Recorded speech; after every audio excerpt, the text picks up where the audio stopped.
hipoxemia son estas alteraciones que se producen a nivel pulmonar, los que causantes de la insuficiencia respiratoria. Sobre todo el desequilibrio de la relación ventilación-perfusión, el cortocircuito intrapulmonar derecho-izquierdo y la hipoventilación alveolar. Entonces son los tres mecanismos principales por los cuales se produce la insuficiencia respiratoria. El desequilibrio de la relación ventilación-perfusión. Cuando esa relación ventilación-perfusión es menos de 1, significa que hay menos ventilación que perfusión. Se va a producir hipoxemia e hipercapnia. Eso implica que el volumen minuto respiratorio va a estar normal o disminuido. Sobre todo está disminuido y esa disminución del volumen minuto se asocia con la hipercapnia. El volumen minuto disminuido va a producir una disminución del volumen alveolar y va a producir la hipercapnia. Esta hipoxemia es detectada a nivel de la sangre, pero nosotros tenemos que averiguar los valores de los índices de oxigenación, que cuando hay desequilibrio de la relación ventilación-perfusión, esos valores de índices de oxigenación están alterados. La diferencia alveolo arterial de oxígeno es más de 20 y la relación PAFI es menos de 300.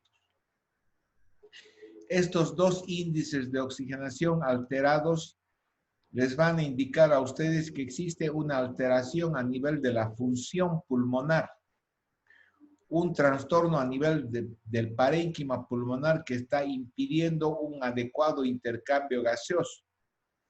Esa alteración del parénquima pulmonar fisiopatológicamente se está manifestando con ese desequilibrio de la relación ventilación-perfusión, un desequilibrio de la relación ventilación-perfusión, cuyo resultado es la hipoxemia y la hipercapnia.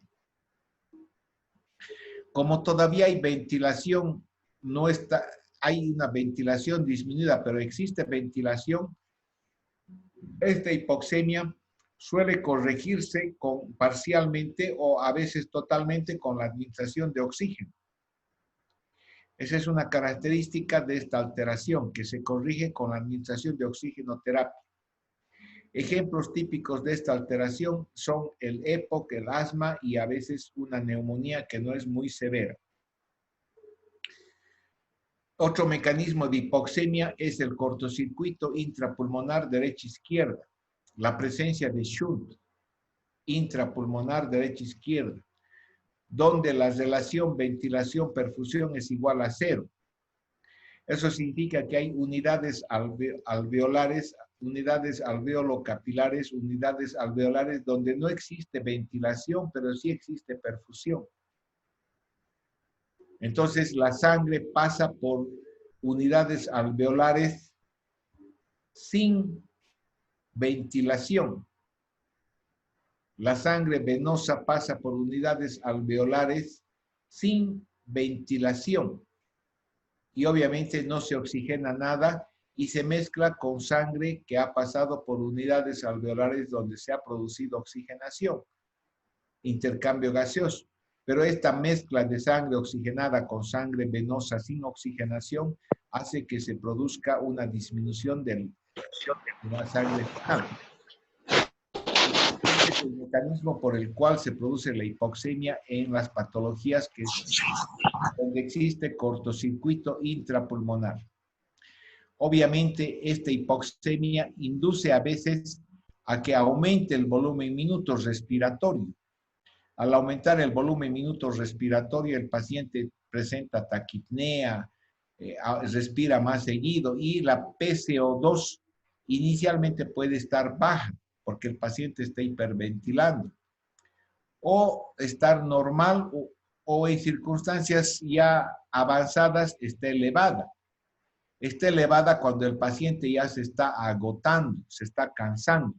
Obviamente esta elevación del CO2 implica que la patología es más severa, que el paciente está en mayor riesgo de complicaciones porque aquí se va a asociar con una acidosis. Hola Andrés, estoy haciendo clase por Zoom. Estoy haciendo clase por Zoom.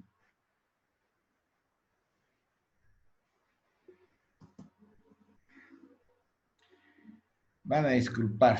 Este aumento del volumen minuto respiratorio entonces puede hacer que el PCO2 esté baja o esté normal. Característicamente, cuando existe cortocircuito intrapulmonar, el shunt, unidades de ventilación, perfusión igual a 0, los índices de oxigenación también están alterados. La diferencia alveolar arterial está más de 20 y la relación PAFI menos de 300. Entonces, estos índices nos están indicando de la misma forma como en el anterior ejemplo, como en el desequilibrio de la relación, nos están indicando que existe una alteración severa a nivel del pulmón. Como acá no existe ventilación, como acá no existe existen unidades alveolares sin ventilación, por eso es la relación igual a 0. Existen unidades alveolares sin ventilación, entonces esta hipoxemia no se corrige incluso administrando oxígeno al 100%, porque aunque le dé oxígeno, al no estar entrando oxígeno a los alvéolos, al no estar entrando aire ni oxígeno a los alvéolos, no va a haber intercambio gaseoso. Entonces, muchas veces, esta hipoxemia de las patologías que tienen cortocircuito intrapulmonar no se va a corregir ni administrando oxígeno al 100%. Lo que necesitan es administrar presiones positivas para abrir alvéolos. Abrir alvéolos. Estas circunstancias donde hay cortocircuito intrapulmonar de derecha a izquierda se presentan en el edema pulmonar cardiogénico, en el distrés respiratorio, en las neumonías severas multilobares, en las atelectasias pulmonares donde obviamente el pulmón está colapsado y no hay ventilación. Puede haber un desequilibrio de la relación ventilación-perfusión mayor de 1. Aquí hemos visto desequilibrio de relación ventilación-perfusión menor de 1.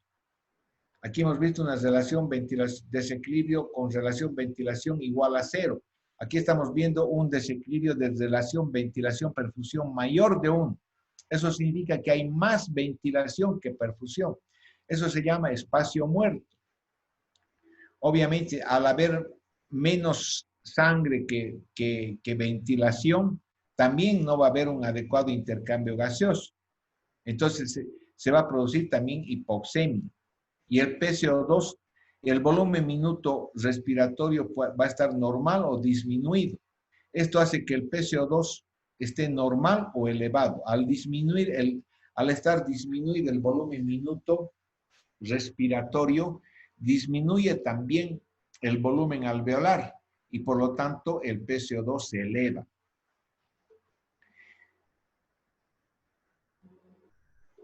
A veces este espacio muerto no altera los índices de oxigenación y los índices, la diferencia alveolar arterial puede estar aumentado como puede estar normal. Y se corrige con la administración de oxígeno. Se corrige con la administración de oxígeno. Si yo doy oxígeno, voy a aumentar la presión alveolar de oxígeno. Aunque exista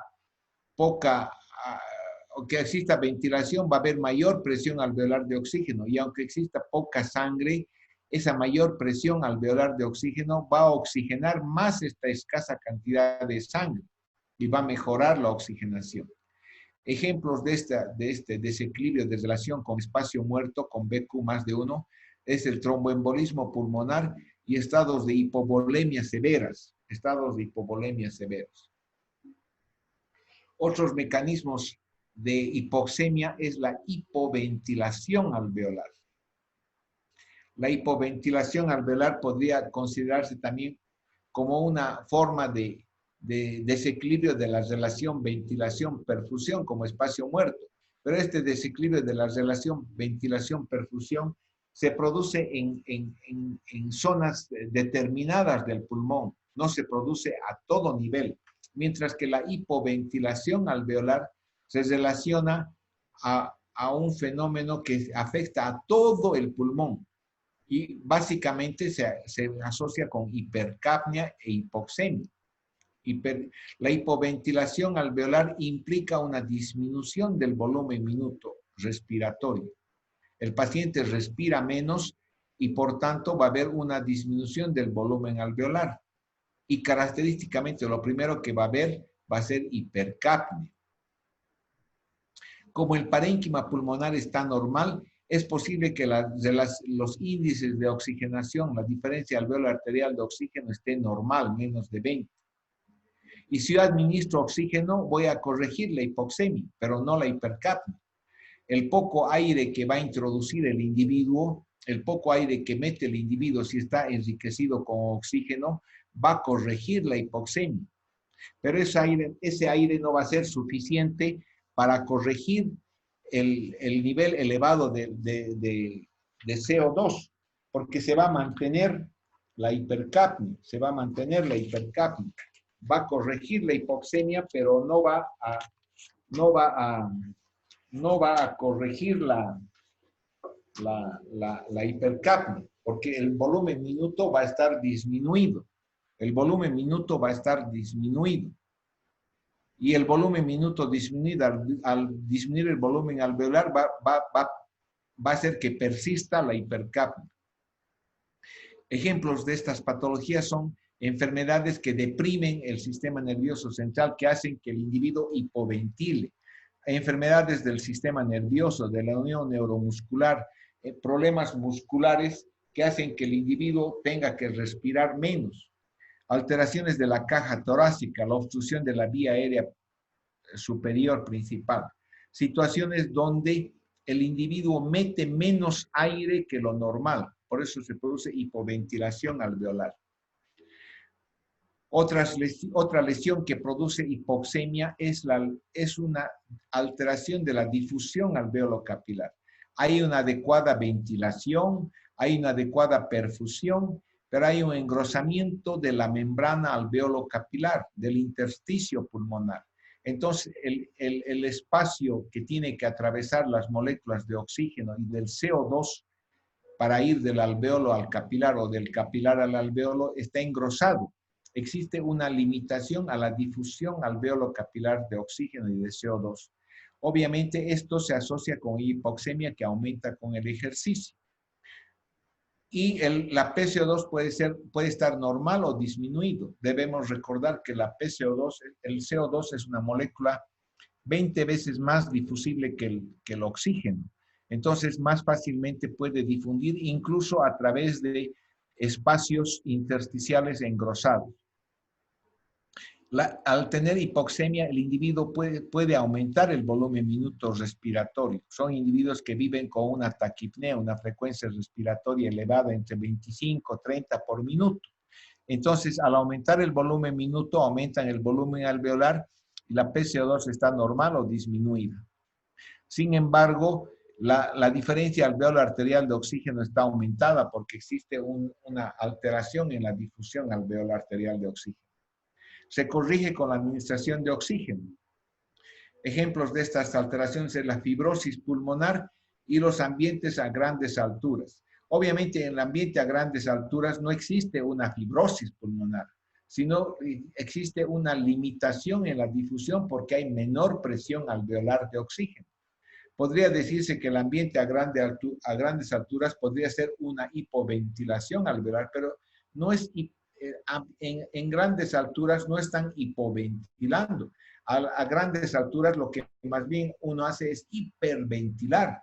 Por eso no entra dentro de esta categoría de hipoventilación alveolar los ambientes a grandes alturas, porque en grandes alturas no está disminuido el volumen minuto, sino más bien está aumentado el volumen minuto.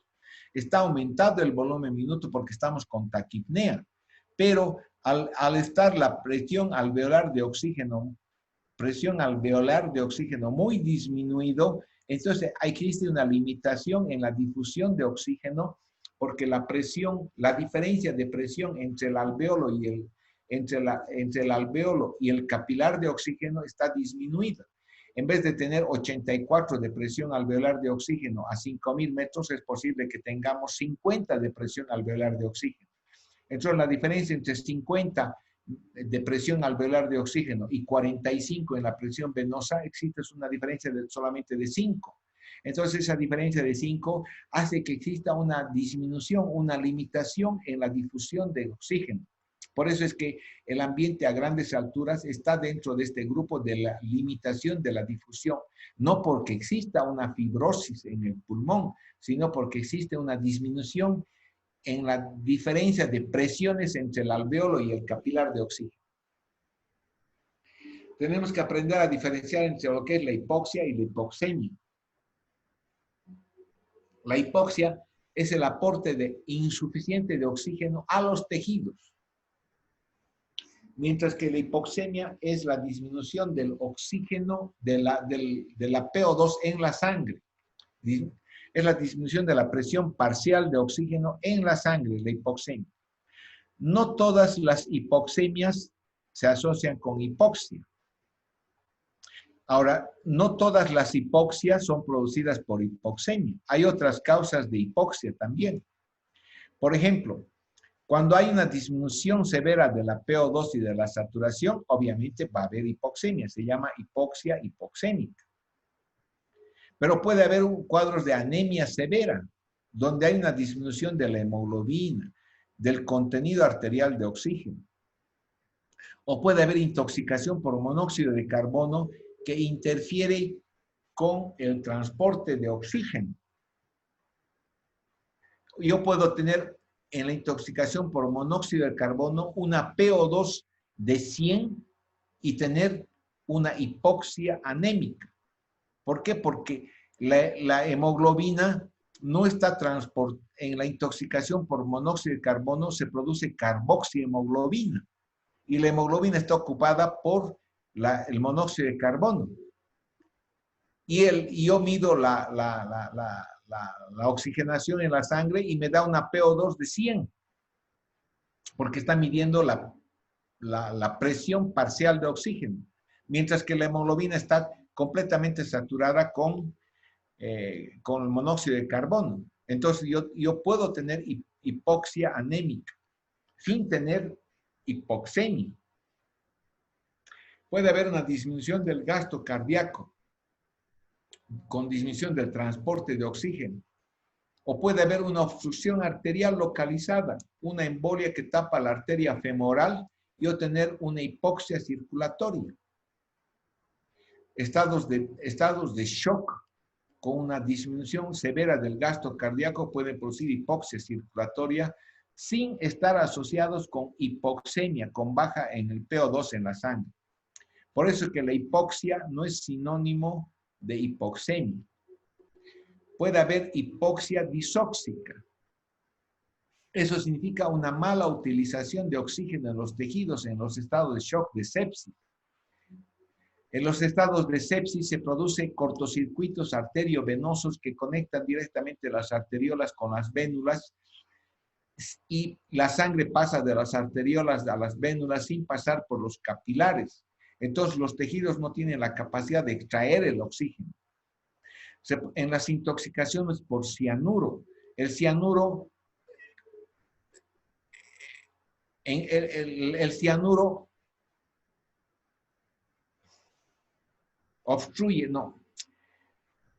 altera el sistema de citocromo de la mitocondria. Al alterar el sistema de citocondria el sistema de citocondria de las mitocondrias, no se genera ATP. Entonces las células empiezan a morirse con hipoxia, aunque yo tenga una buena oxigenación en la sangre. Puede haber un aumento en el metabolismo, en las necesidades metabólicas y con un transporte de oxígeno normal. Si yo estoy en estado convulsivo severo, con fiebre alta, necesito tengo un consumo de oxígeno alto de oxígeno y el transporte de oxígeno sigue siendo normal, no es suficiente. Entonces eso se llama hipoxia disóxica. No le estoy dando, las células no están usando bien el oxígeno. Y obviamente puede haber una disminución de la presión barométrica con la altura que se llama hipoxia hipobaríca. Por eso la hipoxia es una disminución del aporte de oxígeno a los tejidos y la hipoxemia no siempre es sinónimo de hipoxia. La hipoxemia puede producir hipoxia, pero hay otras circunstancias donde puede no haber hipoxemia y yo tener hipoxia tisular. La clínica de la insuficiencia respiratoria es variable. Depende de la patología que ha producido la insuficiencia respiratoria. La insuficiencia respiratoria obviamente es un síndrome. Es un síndrome que denota la falla del pulmón en su función principal, cuál es el intercambio gaseoso, la oxigenación a nivel alveolo-capilar. Pero este síndrome es producido por múltiples enfermedades, varias enfermedades, incluso enfermedades extrapulmonares. Por lo tanto, la clínica depende de la patología subyacente. La clínica puede ser secundario a una neumonía con tos, expectoración, fiebre, como puede ser un paciente que tiene un síndrome de un traumatismo raquimedular y tener insuficiencia respiratoria y tener dolor en el cuello y tener tetraplegia y no tener ninguna condición pulmonar previa. Y obviamente la clínica va a depender, los síntomas van a depender mucho de la patología causante del síndrome de insuficiencia respiratoria. Sin embargo, los dos signos clásicos de la insuficiencia respiratoria, ¿cuáles son? La hipoxemia y la hipercapnia, por sí solos producen síntomas. La hipoxemia aguda produce síntomas sobre todo a nivel del sistema nervioso central y a nivel del sistema cardiovascular. En el sistema nervioso central va a producir incoordinación motora, excitación, somnolencia, disminución de la capacidad intelectual, alteración del nivel de conciencia, estupor, coma y puede llegar incluso a la muerte, una hipoxemia aguda severa. En el sistema cardiovascular va a producir la respuesta adrenérgica típica de taquicardia, hipertensión arterial y obviamente cuando la hipoxemia es severa y prolongada puede llegar a la bradicardia, depresión miocárdica, el shock. Indudablemente nosotros no debemos esperar a diagnosticar una hipoxemia buscando cianosis. La cianosis es la etapa final de la hipoxemia. La cianosis, que es la coloración azulada oscura de los lechos subungueales de las mucosas, se produce cuando la hemoglobina reducida es más de 5 gramos por litro. Esto va a indicar una hipoxemia muy severa y en grado avanzado que ya está produciendo trastornos que van a poner en riesgo la vida del paciente. Además, si un paciente, por ejemplo, está con una hipoxia anémica, con una anemia severa, nunca va a desarrollar cianosis porque su nivel de hemoglobina puede que sea de 3, entonces no va a tener valores de hemoglobina suficientes para acumular 5 gramos de hemoglobina reducida y manifestarse como una coloración oscura de las mucosas. Entonces, estas alteraciones de hipoxemia aguda son las que nosotros debemos tomar en cuenta para buscar y realizar una gasometría y constatar que realmente en este momento el paciente está con hipoxemia y buscar la causa por la cual tiene hipoxemia y de acuerdo a eso, obviamente, tratar la hipoxemia y tratar la causa de la insuficiencia respiratoria. La hipoxemia crónica Se presenta sobre todo en personas que tienen enfermedades crónicas, pulmonares crónicas, o en personas que viven en la altura, personas que están acostumbradas a vivir en la altura. También presentan alteraciones a nivel del sistema nervioso central y así en el sistema cardiovascular. Son personas apáticas que tienen falta de concentración, con respuestas lentas a los estímulos. Son personas lentas que tienen tendencia a dormirse, con poca interacción con su medio ambiente. Puede haber hipertensión arterial en el sistema cardiovascular, hipertensión arterial pulmonar crónica. Esta es la respuesta clásica del sistema arterial pulmonar a enfermedades pulmonares crónicas, la hipertensión arterial pulmonar crónica. Esa hipertensión arterial pulmonar crónica va a producir un aumento de la carga, un aumento del trabajo, de la carga hacia el ventrículo derecho. Ese ventrículo derecho, a medida que pasan los años, está trabajando contra una hipertensión arterial pulmonar crónica, va a empezar a hipertrofiarse, a dilatarse el ventrículo derecho, la aurícula derecha, y ese fenómeno se va a llamar el cor pulmonar crónico, que va a significar un deterioro de la función cardíaca derecha secundaria a la hipertensión arterial pulmonar crónica.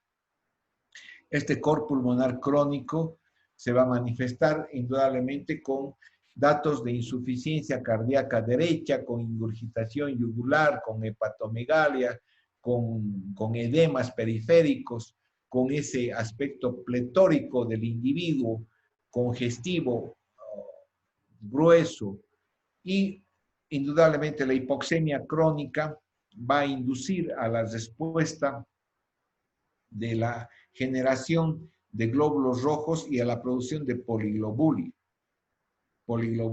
Por eso es que las personas que viven en la altura, las personas que viven en el alto, por ejemplo, ustedes pueden ver que son personas poliglobúlicas, tienen una facies roja, congestiva, hinchada, con los pies hinchados porque tienen cor pulmonar crónico. Seguro que si le hacen una ecocardiografía tienen hipertensión pulmonar crónica. No queremos decir que son apáticos, pero a veces son un poco más lentos en sus reacciones. Esos son los síntomas relacionados por la hipoxemia. La hipercapnia aguda, la elevación importante del CO2 por encima de 50 milímetros de mercurio, también produce alteraciones en el sistema nervioso central y a nivel del sistema cardiovascular. En el sistema nervioso central se va a superponer las alteraciones de la función del sistema nervioso central a la hipoxemia. Desorientación, somnolencia, obnivelación, coma y muerte. O sea, tanto la hipoxemia como la hipercapnia, los dos van a alterar la función del sistema nervioso central, van a deprimir la función cortical, van a llevar a un estado de coma y muerte, desde la somnolencia, estupor, obnubilación, coma y muerte. A nivel cardiovascular, la hipercapnia va a depender si va a producir vasoconstricción o vasodilatación. Depende de la respuesta que vaya a tener el individuo.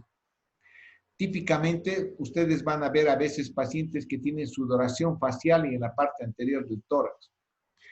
A veces, en el posoperatorio de una cirugía abdominal de un paciente relativamente gordito, de repente a las 3, 4 horas de la cirugía, ese paciente empieza a tener sudoración en la frente, sudoración en la parte anterior del tórax, y nadie sabe por qué. Le toman la temperatura y no está con fiebre la persona. Eso puede ser una manifestación de que está empezando a tener hipercapnia aguda, porque en el posoperatorio de cirugías abdominales, sobre todo en las personas que tienen un aumento de peso, empiezan a tener hipoventilación por el dolor, por la manipulación de la pared abdominal durante la cirugía. Quién sabe la cirugía ha sido en la parte superior del abdomen. Y obviamente eso produce una disminución de la movilidad, una disminución del uso de los músculos respiratorios y empiezan a hipoventilar en el posoperatorio. La hipoventilación se asocia con hipercapnia y empiezan a tener sudoración, sobre todo a nivel de la frente y en la parte anterior del tórax. Y ese es un signo importante que tienen que acordarse porque es un signo que indica sobre todo la posibilidad de que esté haciendo hipercapnia. Taquicardia. La presión arterial puede ser variable, puede estar disminuida o puede ser episodios de hipertensión arterial. La hipercapnia crónica es bien tolerada, sobre todo a nivel del sistema nervioso central, porque la hipercapnia produce vasodilatación cerebral, va a producir dolor de cabeza, somnolencia, temblores.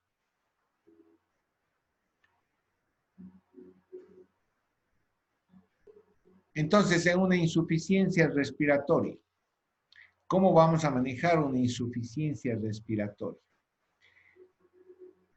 Ya sea aguda, crónica o aguda sobre una crónica, la hipoxemia, la insuficiencia respiratoria está determinada sobre todo, está cuantificada por el nivel de la oxigenación en la sangre, el nivel de la presión parcial de oxígeno en la sangre. Y al nivel de presión parcial del oxígeno en la sangre vamos a poder clasificarla a esa hipoxemia si tiene asociado hipercapnia o sin hipercapnia. Con hipercapnia, sin hipercapnia. Y a eso vamos a ver en forma progresiva todas estas posibilidades.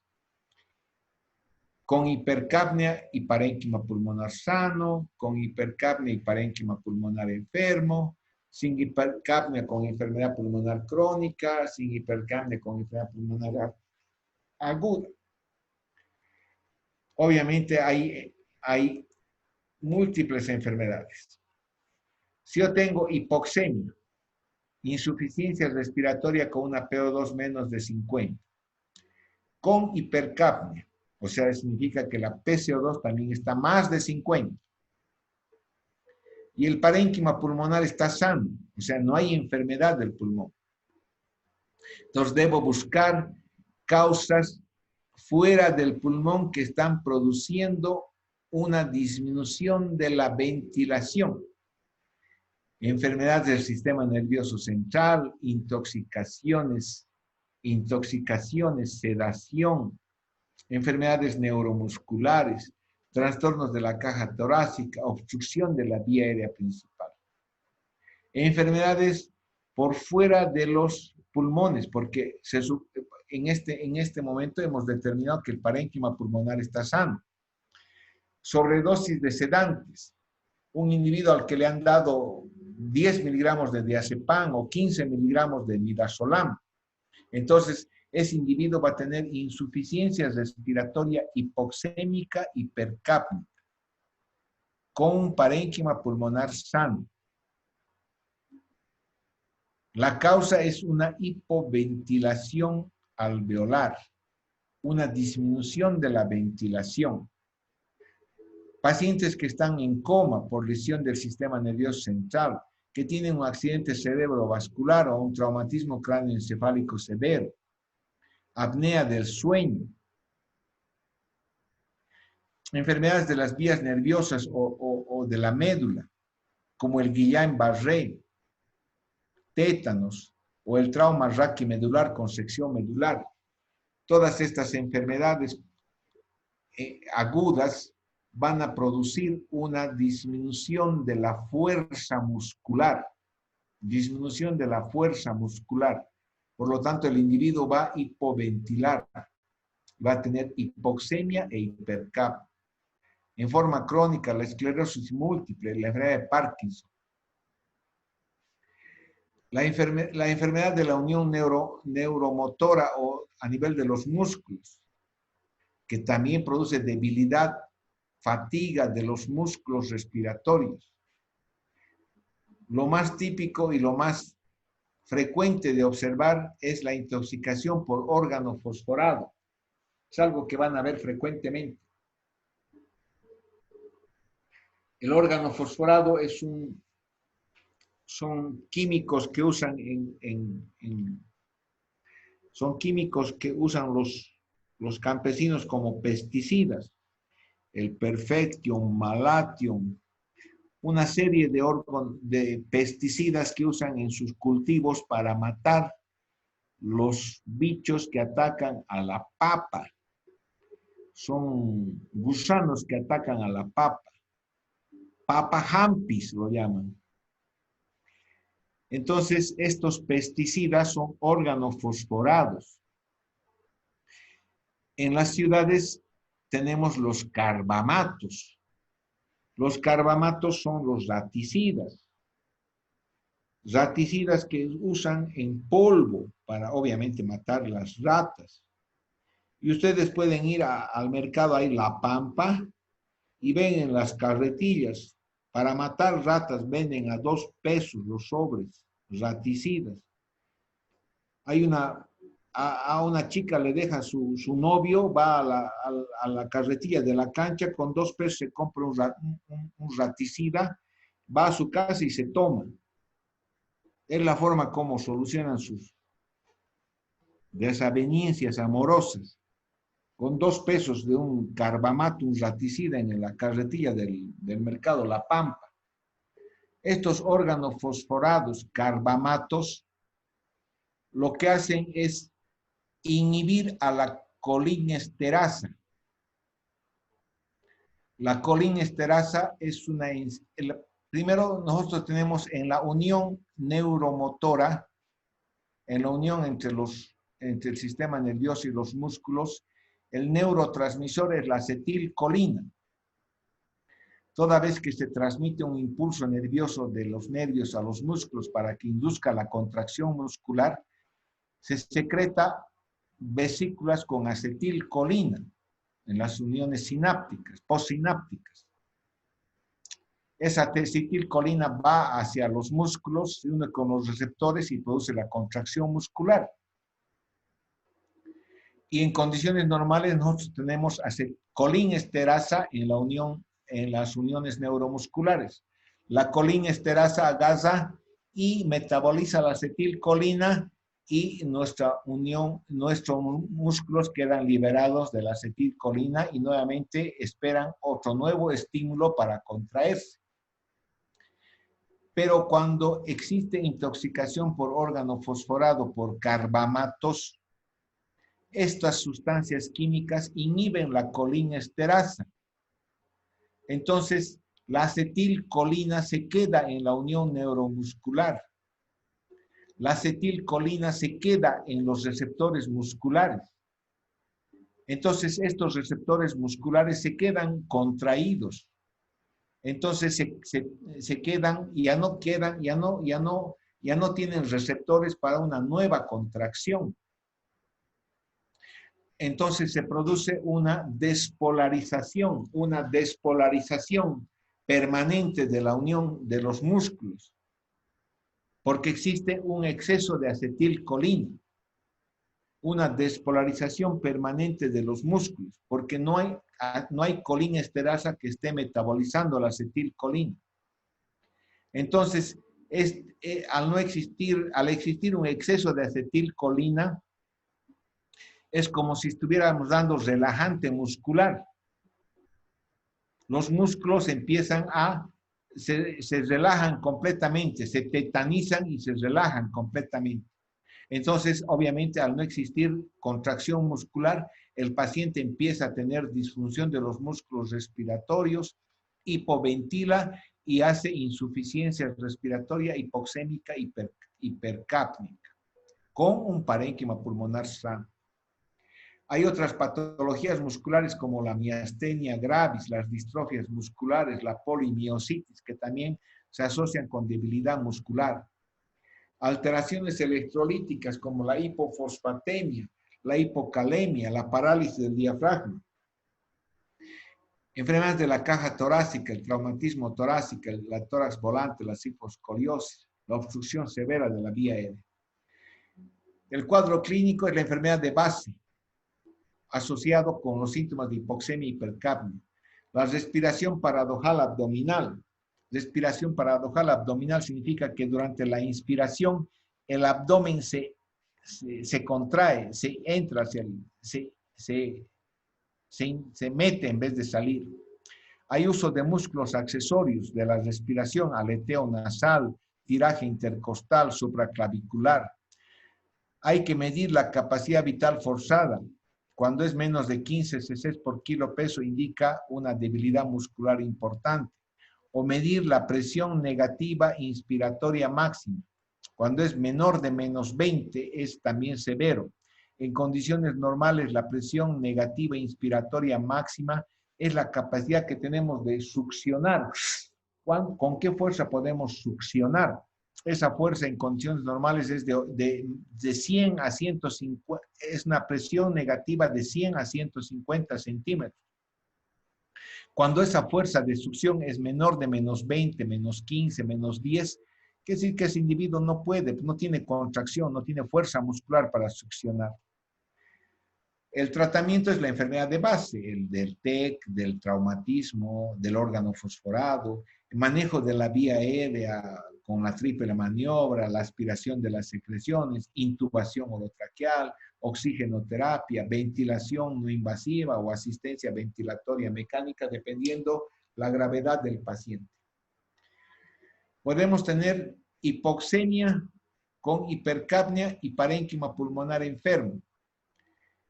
Parénquima pulmonar enferma, en este caso puede ser enfermedad pulmonar crónica, bronquiectasias, asma, silicosis, hipoxemia, hipercapnia con parénquima pulmonar enfermo. El mecanismo por el cual se produce aquí es el desequilibrio de la relación ventilación-perfusión e hipoventilación alveolar. EPOC, bronquiectasias, asma crónica. Lo típico de esto es el paciente que tiene insuficiencia respiratoria en un paciente crónico. En un paciente crónico. Sobre todo cuando el volumen expiratorio forzado es menos de 1 litro. Y el paciente tiene signos de hiperinsuflación pulmonar en la radiografía de tórax. En esos casos se produce una insuficiencia respiratoria aguda sobre un cuadro de insuficiencia respiratoria crónica. El manejo lo vamos a ver posteriormente porque todos estos cuadros, aunque tienen diferente denominación, se manejan más o menos de la misma forma. Una insuficiencia respiratoria aguda sobre un cuadro pulmonar crónico. Puede haber hipoxemia sin hipercapnia en un paciente con enfermedad pulmonar crónica, aquí más o menos parecido. En estos dos, los dos son iguales. Uno con hipercapnia, otro sin hipercapnia. También el EPOC, exacerbación del asma, las fibrosis pulmonares, enfermedad vascular pulmonar crónica. Los dos tienen enfermedad pulmonar crónicas. Puede ser con o sin hipercapnia. Obviamente también son pacientes que tienen una evolución crónica de insuficiencia respiratoria con episodios de agudización por factores desencadenantes determinados, infecciones pulmonares, factores ambientales, el tabaco, las cirugías, insuficiencia cardíaca, tromboembolismo pulmonar. Son personas que viven con enfermedad pulmonar crónica y que si, por ejemplo, presentan cuadros de insuficiencia cardíaca, van a desarrollar una insuficiencia respiratoria hipoxémica. Entonces hay que manejar hay que manejar la insuficiencia respiratoria crónica y al mismo tiempo manejar la insuficiencia cardíaca. Entonces estos pacientes van a tener manifestaciones en relación a cuán grave está la hipoxemia y la hipercapnia. ¿Cuán grave está? Puede haber, muchos están acostumbrados a un nivel de hipoxemia crónica. Algunos pueden presentar desorientación, disminución de su capacidad intelectual, alteraciones de la conducta. Muchas veces ustedes ven a personas con EPOC que en la noche están completamente desorientados, los operan de la vesícula y en la noche están inquietos, desorientados, excitados. Hay aumento de la disnea. Puede haber tos con cambios de la expectoración si se asocia a un proceso infeccioso respiratorio. Cianosis, si la hipoxemia se hace más severa. Si hay broncoespasmo, puede haber roncos, sibilancias, taquipnea. Obviamente, también puede haber uso de músculos accesorios. La clínica va a depender de la causa por la cual estoy teniendo el deterioro de la hipoxemia, la causa por la cual se está produciendo los factores desencadenantes, si es una infección pulmonar, si es un TEP. Si es un TEP, por ejemplo, puede que tenga solamente aumento de la disnea, o si es un cuadro de infección respiratoria, voy a tener cambios en la expectoración. Va a haber taquicardia, arritmias, pulso paradojal, signos de insuficiencia cardíaca derecha. Es importante hacer gasometría a estos pacientes. Sobre todo hay que valorar el pH. El momento en que se produzca acidosis respiratoria o una acidosis mixta respiratoria y metabólica, entonces el paciente está grave. Si el pH está dentro de los límites adecuados, hay que valorar los niveles de PO2 y PCO2. Pero sobre todo es el pH el que nos indica la conducta. Si el pH se mantiene dentro de un rango más o menos adecuado es más o menos por encima de 730, y no entra en una acidosis o respiratoria o mixta, nos va a permitir hacer un manejo más o menos médico sin tener que llevarlo a terapia intensiva. Hay que pedir radiografía de tórax para ver sobre todo si tiene signos de EPOC, de insuficiencia cardíaca, de hipertensión pulmonar, y ver los factores desencadenantes, si ha hecho neumonía, si ha hecho neumotórax, si tiene derrame pleural, si tiene cardiomegalia, si tiene atelectasia, si durante la cirugía han querido colocarle un catéter venoso y le han producido neumotórax, o le han dado mucho líquido y el paciente está haciendo datos de insuficiencia cardíaca con líneas de Kerley, con derrames pleurales. En el electrocardiograma vamos a encontrar signos de crecimiento del corazón derecho, hipertrofia aurícula derecha, ventrículo derecho, arritmias. En el laboratorio, alteraciones electrolíticas, poliglobulia. La espirometría obviamente no se pide cuando existe un deterioro porque los pacientes posiblemente no colaboren con realizar un estudio espirométrico. En pacientes con EPOC, ustedes ya saben, para recibir la clase de EPOC, hay reducción del volumen expiratorio forzado un segundo, disminución de la relación BF1 capacidad vital forzada, disminución del pico expiratorio de flujo máximo. El tratamiento de la insuficiencia respiratoria reagudizada. Tratamiento del paciente que tiene una insuficiencia respiratoria crónica, ya sea tiene un EPOC con neumonía, ya tiene una fibrosis que ha entrado a quirófano, o es un paciente que tiene tromboembolismo pulmonar crónico que ha hecho un nuevo episodio, o es un paciente que tiene fibrosis pulmonar y que ha desarrollado una neumonía. Cualquier paciente crónico que se ha reagudizado su insuficiencia respiratoria. Lo primero es la oxigenoterapia. La oxigenoterapia es tratar de mejorar la oxigenación a un nivel de saturación de 88 a 90%, no más. No buscamos una saturación de 95, 96% porque esos pacientes no van a oxigenar a esos niveles. Y si buscamos esos niveles, corremos el riesgo de tener una depresión del centro respiratorio y una elevación del CO2. O sea, nuestra meta es buscar una saturación de 88-90% máximo. Eso logramos administrando oxigenoterapia con fracciones controladas de oxígeno, con fracciones entre 20, 24, 28% de oxígeno, 30% de oxígeno, ya sea con un sistema Venturi o con puntas nasales a 1, 2, 3 litros, 4 litros máximo. No debemos usar fracciones altas de oxígeno, 50, 60%, porque corremos el riesgo de reducir el estímulo hipóxico ventilatorio y de producir una narcosis hipercápnica. Al dar oxígenos, FiO2, al dar oxigenoterapia con FiO2 alta, anulamos el estímulo hipóxico ventilatorio y el individuo empieza a ventilar menos. El volumen minuto disminuye el volumen alveolar, acumula CO2 y puede entrar en narcosis hipercápnica, elevar el CO2.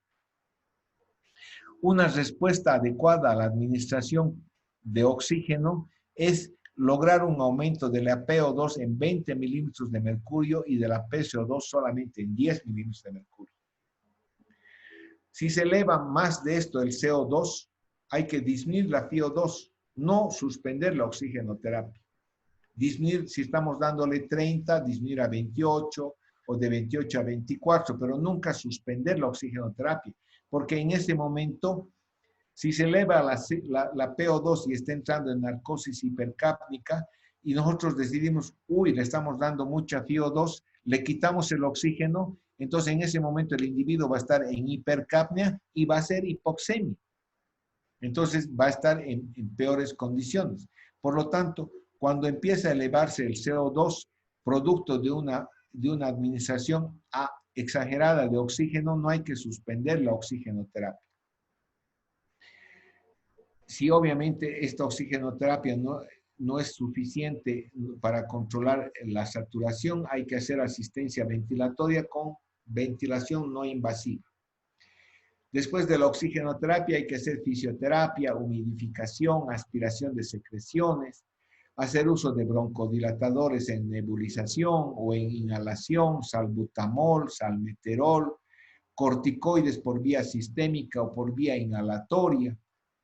Y hay que controlar la causa desencadenante. Si es una neumonía, hay que dar antibióticos. Si es una insuficiencia cardíaca, hay que tratar la insuficiencia cardíaca con diuréticos o hacer sangría si estamos en estado de cor pulmonar con poligloburia muy importante. Hay que hacer profilaxis del tromboembolismo pulmonar o hay que hacer tratamiento del tromboembolismo pulmonar si consideramos que la causa de la insuficiencia respiratoria es un nuevo episodio de tromboembolismo pulmonar. Hay que buscar la causa desencadenante de la insuficiencia respiratoria y hay que tratar la insuficiencia respiratoria. Las enfermedades pulmonares localizadas. Hipoxemia sin hipercapnia con enfermedad pulmonar localizada, la neumonía localizada, neumonía, telectasia. Aquí tenemos enfermedad pulmonar localizada, neumonía. Se produce por un cortocircuito y desequilibrio de la relación ventilación-perfusión. El tromboembolismo pulmonar agudo, pues también por desequilibrio de la relación ventilación-perfusión que puede estar elevado o bajo cuando hay infarto. Atelectasia por cortocircuito. En estos casos son patologías que ustedes ya han visto, neumonía, tromboembolismo, atelectasia. Lo que hay que hacer es, además de la oxigenoterapia, ya sea por máscara o con reservorio, para corregir la hipoxemia, porque hay que corregir la hipoxemia. Aquí obviamente no, como son enfermedades agudas, no tenemos el riesgo de una narcosis hipercápnica. Son pacientes agudos que están con hipoxemia aguda, no son pacientes respiratorios crónicos. Podemos administrar mascarillas, incluso con reservorio. Podemos dar una FiO2 hasta de 90% para tratar de corregir la hipoxemia, porque la PCO2 no son enfermedades, la PCO2 no se va a elevar porque no son pacientes pulmonares crónicos. Hay que hacer asistencia ventilatoria mecánica si el paciente está muy grave y tratar la causa. Si es una neumonía hay que dar antibióticos, si es un tromboembolismo hay que dar anticoagulación, si es atelectasia por secreciones, por cosas extrañas hay que hacer broncoscopía. Y por último, la hipoxemia sin hipercapnia con enfermedad pulmonar aguda puede ser no localizada, sino difusa en el edema pulmonar cardiogénico o el distrés respiratorio. Edema pulmonar. El edema pulmonar es un aumento del agua extravascular. puede ser cardiogénico por aumento de la presión capilar hidrostática. ¿Sabes? Esto vamos a hacer junto con el tema de mañana. Pues ya me he cansado. Nos vemos mañana. Hola. Listo, Doc. ¿Están ahí o no están ahí?